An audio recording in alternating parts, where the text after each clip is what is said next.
Hi all, I am Rithul Shreyan. I developed a mobile application using Thunkable. My mobile application stores all the information in Google Sheets. This is done using data sources.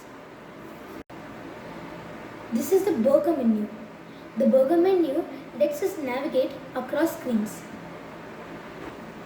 On clicking the add button, it stores all the milkman's information on the Google Sheet.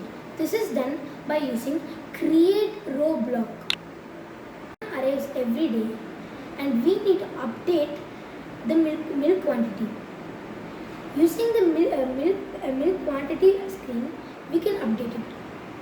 At the end of every month, the milkman is due for payment. This is done using the payment screen. On clicking the burger menu, click the make payment. The make payment takes you to the payment screen.